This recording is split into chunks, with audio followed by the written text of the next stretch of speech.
देखिए बच्चों, तो पील आयोग का गठन आप सबको बता दिया गया है। आज लोग देखेंगे भारतीय राष्ट्रीय कांग्रेस का गठन अंग्रेजों ने क्यों किया। ठीक, देखें अंग्रेजों ने क्या किया बच्चों कि भारतीय राष्ट्रीय कांग्रेस के गठन के का विचार अंग्रेजों के दिमाग में तब आया 1857 की क्रांति में। अंग्रेज खूब पिटाए भारतीयों से, तो अंग्रेजों के दिमाग में पूरी ये मंशा थी कि ये 1857 की क्रांति में इतना बड़ा हम लोगों के साथ इतना दुर्व्यवहार भारतीयों ने जो किया, तो इसकी सूचना उन तक पहले से नहीं था और अचानक से ऐसी घटनाएं हुई। तो अंग्रेजों ने सोचा कि यदि हम भारत में कोई एक ऐसा संगठन बना दें कि जो संगठन भारतीयों पर पूरी गतिविधि रखे, भारतीयों में क्या चल रहा है, भारत में जो भी गतिविधियां चल रही हैं उस पर पूरी नजर रखे और भारतीयों के हर एक बात को हम तक पहुंचाए, ताकि हमें भारतीयों के बारे में पूरी सूचना, पूरी इंफॉर्मेशन हम तक रहे और हम भारतीयों से पूरी तरीके से अवगत रहे। अंग्रेजों ने सोचा यदि भारत में किसी एक ऐसे पार्टी का या किसी एक ऐसे संगठन का अगर गठन करते हैं भारतीयों के बारे में, ताकि पूरी इंफॉर्मेशन हमको मिलती रहेगी, तो फिर से भारत में कभी भी 1857 की क्रांति जैसी कोई भी घटना दोबारा उभर नहीं सकती है। तो इसको ध्यान में रखते हुए अंग्रेजों ने क्या किया, भारत में भारतीय राष्ट्रीय कांग्रेस का गठन किया। ठीक ना, ताकि दोबारा फिर से 1857 जैसी घटना भारत में ना हो सके। इसको ध्यान में रखते हुए अंग्रेजों ने क्या किया, भारतीय राष्ट्रीय कांग्रेस, ध्यान देखिएगा बच्चों, भारतीय राष्ट्रीय कांग्रेस का गठन अंग्रेजों ने किया। भारतीय राष्ट्रीय कांग्रेस का गठन किया, कब किया ये सब देखते हैं। ठीक, इसको शॉर्ट नेम में हम लोग क्या कहते हैं, INC, ध्यान देखिएगा, इंडियन नेशन कांग्रेस, भारतीय राष्ट्रीय कांग्रेस, इंडियन नेशन कांग्रेस। ठीक, तो इसके जो संस्थापक थे बच्चों, संस्थापक ठीक कौन थे, ध्यान देखिएगा। मैंने बताया कि INC का गठन क्यों किया गया, 1857 की क्रांति दोबारा भारत में ना हो सके, इसीलिए अंग्रेजों ने भारत में INC यानी इंडियन नेशनल कांग्रेस का गठन किया। ठीक ना, तो इसके संस्थापक कौन थे, उनका नाम था बच्चों एलन ऑक्टेवियन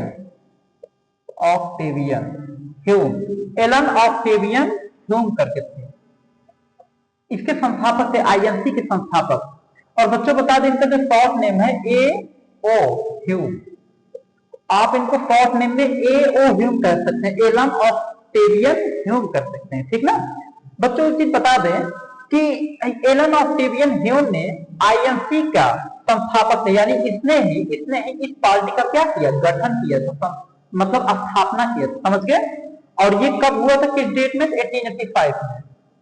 1885 में मतलब INC इंडियन नेशनल कांग्रेस का गठन किया गया था। ठीक ना, 1885। अच्छा बच्चों, एक चीज हम लोग देखिए, रहने वाले कहाँ थे ए होम, तो ये स्कॉटलैंड के रहने वाले थे, स्कॉटलैंड के रहने वाले थे। ठीक बच्चों, बता दे AO ह्यूम को शिमला बहुत पसंद था, AO ह्यूम को शिमला बहुत पसंद था और ये शिमला में रहना बहुत ज्यादा पसंद करते थे। रहने वाले स्कॉटलैंड के थे, लेकिन शिमला इनको बहुत पसंद था, इसीलिए इनको शिमला का संत कहा जाता है, शिमला का इनको संत कहा जाता है। ठीक ना, AO ह्यूम को। अच्छा हुआ क्या, रीजन ये था बच्चों, 1885 में जब आपके INC का जब गठन किया गया, तो बता दें कि इसके जो प्रथम अध्यक्ष बने थे,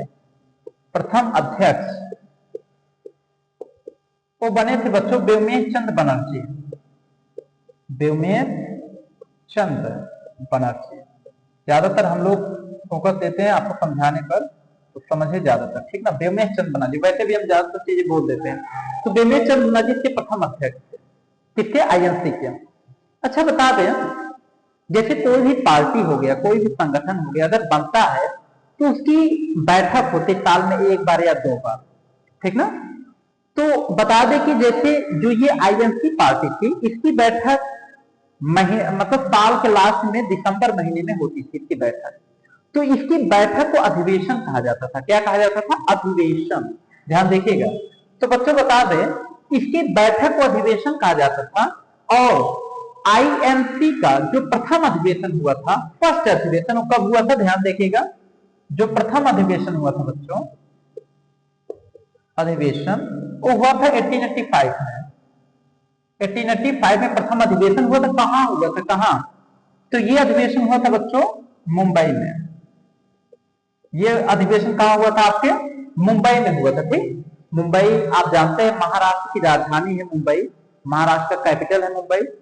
आपने गाना सुना होगा ना, मुंबई बम्बई बम्बई बम्बई और बम्बई हमको जम गए। तो ये जो है पहले पहले समय में बम्बई कहते थे, वर्तमान समय में अब मुंबई कहते हैं। ठीक ना। तो मुंबई में इसका अधिवेशन हुआ था बच्चों, पहला अधिवेशन हुआ था। अच्छा, उस समय कितने प्रतिनिधि थे इसमें जो पार्टिसिपेट किए थे इस पार्टी में? उस समय जो प्रतिनिधि थे बच्चों 72 प्रतिनिधि थे, 72। कितने प्रतिनिधि थे? टोटल 72 प्रतिनिधि थे उस समय। 72 प्रतिनिधियों के साथ 1885 में पहला अधिवेशन किया गया था मुंबई में। ठीक ना। अच्छा, तो एक चीज हुआ क्या बच्चों, देखा गया 1885 से लेकर 1905 तक, ध्यान देखिएगा, 1885 से लेकर 1905 तक। ठीक, इसमें जो है इस पार्टी में आईएनसी, भारतीय राष्ट्रीय कांग्रेस में एक से एक लोग, गरम दल और नरम दल के लोग इसमें जुड़ना स्टार्ट कर दिए। अब एक दिमाग में एक क्वेश्चन आ रहा होगा कि गरम दल नरम दल क्या? देखो बच्चों, नरम दल का मतलब है कि शांतिप्रिय तरीके से रहने वाले लोग। ठीक, जो बंदूक, जो हिंसा नहीं करना चाहते हैं, जो हिंसा से किसी चीज को सुलझाना नहीं चाहते, जो मारपीट नहीं करते हैं, वो नरम दल वाले लोग थे। जैसे बिपिन बनर्जी, महात्मा गांधी। ठीक, ये सब किस दल के थे? नरम दल के थे। अब जैसे एक थे गरम दल वाले, तो गरम दल का मतलब कि कोई कुछ बोला, दिमाग खींचकर बंदूक निकाले, था था था था, पहले शूट किए, वो गरम दल वाले हैं। हिंसा में जो बिलीव करते हैं, गरम दल वाले। तो गरम दल में कौन से? जैसे सुभाष चंद्र बोस, अंग्रेज बोले पहले निकालो बंदूक, मारो, देखा जाएगा, था था, गरम दल वाले। अच्छा, गरम दल में सुभाष चंद्र बोस हो गए आपके, और भी ऐसे ऐसे एक नेता थे जो कि आपके गरम दल में ही आते थे। समझ गए? तो इसमें जैसे इसमें कई सारे नेता इसमें शामिल हुए, जैसे सुभाष चंद्र बोस, बाल गंगाधर तिलक, महात्मा गांधी, पंडित जवाहरलाल नेहरू, मोतीलाल नेहरू, ये सब किस पार्टी में सम्मिलित हुए? भारतीय राष्ट्रीय कांग्रेस पार्टी में सम्मिलित हुए। कब सम्मिलित हुए? 1885 से 1905, मतलब 1885 से 1905 के बीच में। इसमें नरम दल लिख देते हैं, ध्यान देखिएगा, नरम दल प्लस गरम दल इसमें शामिल होना शुरू किए। अच्छा, ये जो गरम दल वाले थे बच्चों, गरम दल वाले बता दें, अंग्रेजों दवा दवा कर मारते थे गरम दल वाले। गरम दल गरम, अंग्रेज कुछ बोलते थे तो एकदम जान लेते कि कुछ बोलते थे, पहले पीटते थे, जो होगा आगे देखा जाएगा। नरम दल वाले अंग्रेजों को जो है थोड़ा सा उनको जो है समझाने का प्रयास करते थे कि महाराज गलती हो गई। गरम दल वाले जो है क्या बताएं आप, ये नरम दल वाले अंग्रेजों को समझाते थे, गरम दल वाले पीटते थे दौड़ा दौड़ा कर। अंग्रेज चिंता में पड़ गए। अंग्रेजों ने सोचा कि ये पार्टी बना करके हमने बहुत बड़ा गलत काम किया, बना दिया और ये ज्वाइन कर लिया और उल्टा हमको ही पीट रहे हैं कुल। तो परेशान हो गए बेचारे। अच्छा, अंग्रेजों ने सोचा एक काम करें। अंग्रेज उस समय भारत के एक स्टेट था जिसका नाम था बंगाल। तो उस समय बंगाल जो है एजुकेशन सेंटर था, जान लीजिए, भारत के लिए शिक्षा का केंद्र था बंगाल उस समय। तो अंग्रेजों ने देखा कि यार बंगाल शिक्षा का केंद्र है, ऐसा हो सकता है कि 1857 की जैसी क्रांति फिर बंगाल से न उभर जाए। अंग्रेजों को डर सता रहा था। अंग्रेजों ने देखा कि भाई अगर यहाँ ज्यादा कुछ पढ़ लिख लेंगे तब तो फिर हम लोगों को भगाने वाला फिर काम करना शुरू करेंगे, कहेंगे कि हमारे देश में अंग्रेजों का क्या काम है, भागो यहाँ से। तो अंग्रेजों ने सोचा एक काम करते हैं, बंगाल को डिवाइड करते जात पात के नाम से। जैसे बंगाल में दो मेजोरिटी रहती थी उस समय, एक मुस्लिम और दूसरा हिंदू। तो ये अंग्रेजों ने सोचा एक काम करे यार, बंगाल को अगर जात पात के नाम पर दो भागों में अगर बांट देते हैं तो क्या होगा कि ये दोनों जात आपस में हमेशा लड़ते रहेंगे, जैसे हिंदू और मुस्लिम हमेशा लड़ेंगे आपस में और टकराव होता रहेगा, तो हम लोग भारत में हमेशा राज करेंगे। तो अंग्रेजों ने ये दिमाग लगाया। उस समय एक अंग्रेज था जिसका नाम था लॉर्ड कर्जन। क्या नाम था? लॉर्ड कर्जन नाम का एक अंग्रेज था। देखिए हम लिखते हैं यहाँ पे लॉर्ड कर्जन। Lord Curzon. इसने क्या किया बच्चों, इसने 1905 में 1905 में इसने बंगाल को दो भागों में बांट दिया। बंगाल को कितने भागों में बांटा? दो भागों में। किस किस भाग में बांटा? बंगाल को एक बांटा बच्चों पूर्वी बंगाल, पूर्वी बंगाल, दूसरा बांटा जो है पश्चिम बंगाल, पश्चिम बंगाल। तो जो लॉर्ड कर्जन था, ये अंग्रेज था, इसने 1905 में बंगाल को दो भागों में बांटा, इसी डर से कि फिर से न उभर जाए था पता नहीं, फिर पीटेंगे हम लोग। तो इसने जो है दो भागों में बांटा बंगाल को। कहां था? पूर्वी बंगाल और पश्चिम बंगाल। इसने जो है कैसे, पूर्वी बंगाल में जो मेजोरिटी था बच्चों, इस बंगाल में जो मेजोरिटी था, मेजोरिटी, मेजोरिटी का मतलब जो बहुसंख्यक थे, किसकी संख्या, किस जाति की संख्या ज्यादा था, किस मतलब किस धर्म की संख्या ज्यादा था। तो पूर्वी बंगाल में बच्चों मुस्लिम ज्यादा थे। कौन थे?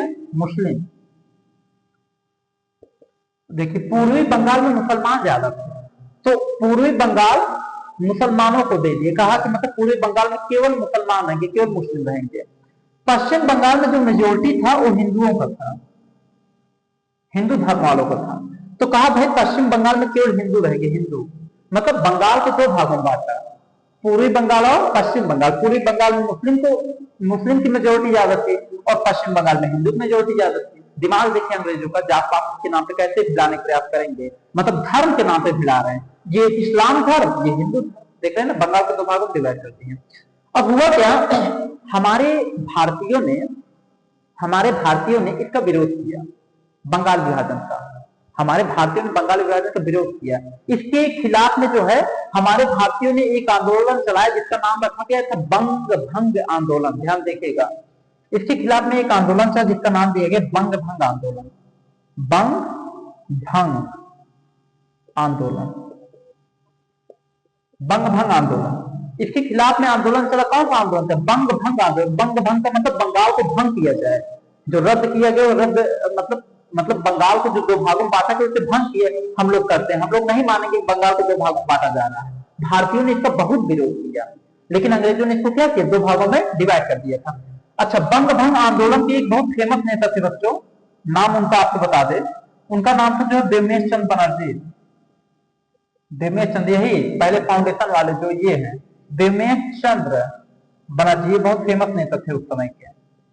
बंग भंग आंदोलन के बहुत फेमस नेताओं में से एक माने जाते थे देवमेश चंद्र बनर्जी। अच्छा, हुआ क्या, तो बंग भंग आंदोलन चला और उसके बाद हम लोगों ने क्या किया, भारतीयों ने क्या किया, भारतीयों ने जो है अंग्रेजों का बहिष्कार करना शुरू कर दिया। क्या करना शुरू कर दिया? बहिष्कार। अब देखिए यहां पे बताते हैं, थोड़ा ऊपर से गया। तो भारतीयों ने क्या किया बच्चों, अंग्रेजों का बहिष्कार करना शुरू कर दिया। हमारे भारतीयों ने कहा कि अब हम अंग्रेजों द्वारा अंग्रेजों की किसी भी बात को नहीं मानेंगे और अंग्रेजों द्वारा बनाए गए किसी भी सामान का उपभोग नहीं करेंगे। यानी अंग्रेज जो भी चीज बना रहे हैं, अंग्रेजों द्वारा बनाए गए किसी भी चीज को हम नहीं खाएंगे, ना पहनेंगे। तो क्या हुआ कि स्वदेशी आंदोलन चलाया गया। कौन सा आंदोलन? स्वदेशी आंदोलन चलाया गया। स्वदेशी आंदोलन चला, हमारे भारतीयों ने स्वदेशी आंदोलन चलाया। स्वदेशी मतलब अपने देश में जो भी चीज रहेगा हम लोग खुद से करेंगे, अंग्रेजों द्वारा कुछ नहीं आप करेंगे। जैसे अंग्रेज कपड़ा बना रहे हैं, स्वदेशी आंदोलन का मतलब समझिए। देखिए जैसे स्वदेशी आंदोलन का मतलब क्या था, जैसे अंग्रेजों द्वारा बनाए गए कपड़ा, अंग्रेजों का कपड़ा, यानी अंग्रेज जो कपड़ा बना रहे हैं उस कपड़े को हम नहीं पहनेंगे, पहले चीज। दूसरी चीज क्या था, अंग्रेज जो शिक्षक हैं उनसे हम नहीं पढ़ेंगे। अंग्रेज शिक्षक से हम क्या करेंगे, अंग्रेज शिक्षक से नहीं पढ़ेंगे। उसके बाद फिर क्या था, अंग्रेज शिक्षक से नहीं पढ़, अंग्रेजी स्कूल में नहीं जाएंगे पढ़ने, अंग्रेजी स्कूलों में नहीं जाएंगे पढ़ने, अंग्रेजी स्कूलों में क्या होंगे, पढ़ने नहीं जाएंगे, अंग्रेजी स्कूल में नहीं जाएंगे पढ़ने, अंग्रेजी कपड़ा नहीं पहनेंगे, ठीक ना। मतलब अंग्रेजों का विरोध कर रहे थे भारतीय लोग कि अंग्रेजी सामान हम लोगों को नहीं पहना, अंग्रेजों का कपड़ा को नहीं पहना, जो अंग्रेज कपड़ा बना रहे हैं, उनके जो शिक्षक हैं, उनके जो स्कूल है वहां पर नहीं पढ़ाए, मतलब हम लोग मतलब नहीं जाएंगे, अंग्रेजों का कोई सहयोग अब नहीं होगा, समझ गए। और भारतीयों ने अंग्रेजों का काम करना बंद कर दिया था, अंग्रेजों को बाल नहीं काटेंगे, भाड़ में जाओ तो तुम लोग समझ गए कि नहीं। भारतीय भारतीय गुस्सा आ रहे थे एकदम पूरी तरीके से। उसके बाद हुआ क्या बच्चों, स्वदेशी आंदोलन चला। उसके बाद जाते जाते 1906 में अंग्रेजों ने बंगाल में मुस्लिम लीग की स्थापना किया। ध्यान सुनिएगा, मुस्लिम लीग, मुस्लिम बंगाल में 1906 में अंग्रेजों ने बंगाल में किसकी स्थापना की, मुस्लिम लीग की स्थापना किया। ठीक, और उसके बाद क्या हुआ कि हमारे जो एक अभी कांग्रेस जो पार्टी थी, भारतीय राष्ट्रीय कांग्रेस आईएनसी, इसमें जो दो दल वाले थे, एक नरम और गरम दल वाले। नरम और गरम दल में मतभेद होना स्टार्ट हुआ। नरम दल वालों को विचार ये था कि अंग्रेजों से लड़ करके हम नहीं जीत सकते हैं, शांतिप्रिय तरीके से आंदोलन करेंगे, हिंसा नहीं करेंगे, आंदोलन करेंगे, हिंसा नहीं करेंगे। हम लोग, हमारा जो आंदोलन होगा शांतिप्रिय आंदोलन होगा, अंग्रेजों के खिलाफ में होगा, लेकिन हिंसा युक्त नहीं होगा। और गरम दल वालों का कहना था जब तक बंदूक निकाल के धा धा धा नहीं मारेंगे तब तक अंग्रेज मानेंगे नहीं। गरम दल वालों को ये कहना था। तो नरम दल और गरम दल के विचारों में बहुत बड़ा मतभेद यहीं से था। गरम दल हिंसा बिलीव, नरम दल वाले शांतिप्रिय तरीके से आंदोलन करना पसंद करते थे। इसलिए दोनों में टकराव उत्पन्न हुआ, और टकराव उत्पन्न होने से दोनों में क्या हो गया, विभाजन हो गया। गरम दल और नरम दल वाले क्या हो गए, अलग अलग हो गए सबको। अब हुआ क्या, 1907 में नरम दल और गरम दल ये दोनों अलग अलग हो गए।